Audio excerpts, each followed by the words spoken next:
This week sees several releases of various Cinderella films from Disney.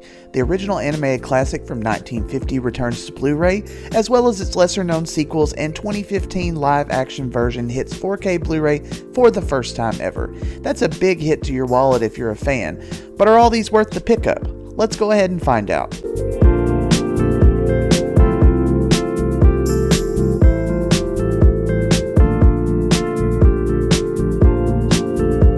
Cinderella has always been a huge moneymaker for Disney, and over the years it's been re-released several times and re-restored.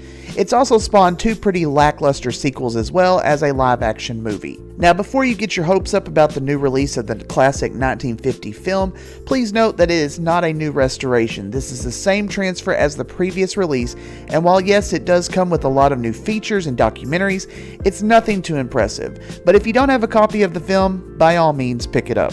There's some options for your cover art, your standard release, which is using new clip art and is overall pretty pleasant to look at. The real winner for me though comes in the form of Best Buy's Steelbook release, which just looks beautiful. It's pretty minimal, but the colors look so nice, and I just think it's a gorgeous piece of art. Best Buy has been really great so far with its Disney Steelbooks, and this one does not disappoint. Disney Movie Club will be the only place you can get the dual release of Cinderella 2 Dreams Come True and Cinderella 3 A Twist in Time. Now these are standard Blu-ray, and you can probably still pick up the combo pack off Amazon if you're not a Disney Movie Club member. The cover's nothing special, and honestly the second movie is pretty horrible, so you don't have to worry about missing it. The third movie though is actually not so bad, and I thought the animation looked nice, so it's worth a watch if you're interested. Now for the main event. 2015's live action version of Cinderella comes to 4K Blu-ray Ultra High Def for the first time ever. Now I thought the standard Blu-ray of this looked really nice, but bringing it to 4K just takes it to another level. I thought this release was just stunning.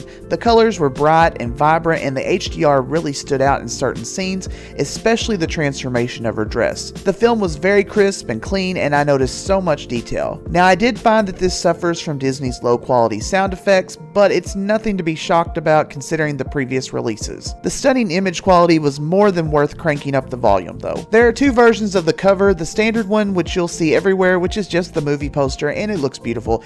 I really don't think you can improve on this one. Now while I'm usually a big fan of Best Buy Steelbooks, this one really fell flat, and I'm not really sure why this release looks so unimpressive, but it's just a movie still imposed on a blue background. They did do a nice steelbook for the original Blu-ray release, so this new one is kind of baffling. So overall, are these releases worth the hit to your paycheck? I do think the 4K release of 2015 Cinderella is pretty much a day one pickup. The picture quality is beautiful and it just looks great on screen, plus it's a really decent movie, I thought. Now if you haven't already gotten a copy of the original animated classic, then of course pick this up on the new release. But if you're expecting anything new, don't waste your time. The sequels are really up to you though. If you're a completist, you'll like it, but if you don't watch them, you're really not missing much. So hopefully this video helped you out a little, and if you have any questions, feel free to comment below. If you enjoyed the video, go ahead and give it a big thumbs up, and I'll see you next time for another review.